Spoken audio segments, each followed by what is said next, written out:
Headmaster ने madam से कहा, राजू की प्रोग्रेस रिपोर्ट में आपने सब खराब बातें ही लिखी, कुछ अच्छी बातें भी उसमें हैं और वह इस रिपोर्ट में होनी चाहिए थी। और आपने जो कुछ भी राजू के बारे में लिखा उसकी वजह से उसके पिता उस पर नाराज़ हो जाएंगे।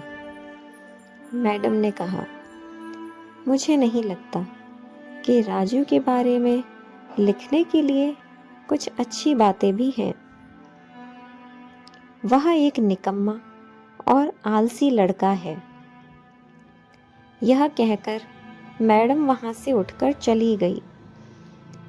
अगले दिन हेडमास्टर ने चपरासी के हाथों राजू की पिछले सालों की प्रोग्रेस रिपोर्ट मैडम के डेस्क पर रख दी और जब मैडम क्लास में आई तो उन्होंने वह रिपोर्ट चेक की और पाया कि उन सभी रिपोर्ट में राजू के बारे में लिखा हुआ था कि राजू जैसा बुद्धिमान बच्चा मैंने आज तक नहीं देखा।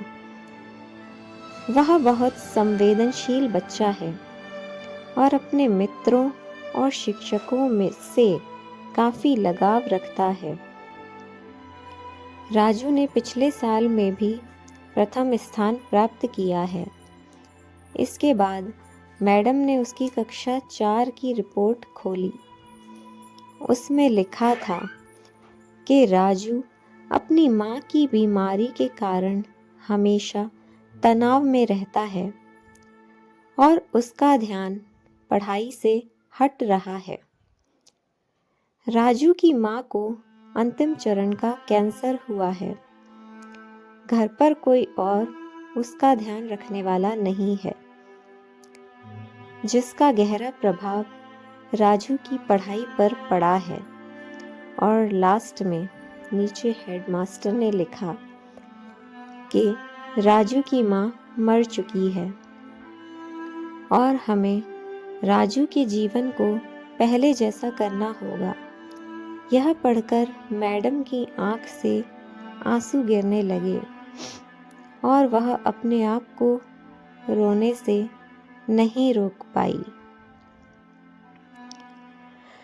अगले दिन मैडम कक्षा में आई और उन्होंने आई लव यू ऑल बोला, मगर वह जानती थी कि वह आज भी झूठ बोल रही है, क्योंकि इसी क्लास में बैठे एक उलझे बालों वाले राजू पर जो प्यार वह महसूस कर रही थी वह कक्षा में बैठे किसी और बच्चे से ज्यादा था।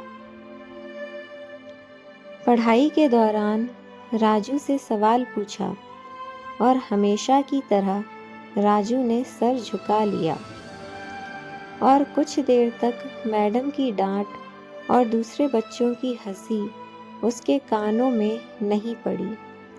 तो राजू ने अपना सर ऊपर कर मैडम की तरफ देखने लगा। तभी उसने देखा मैडम आज गुस्सा नहीं थी, वह मुस्कुरा रही थी।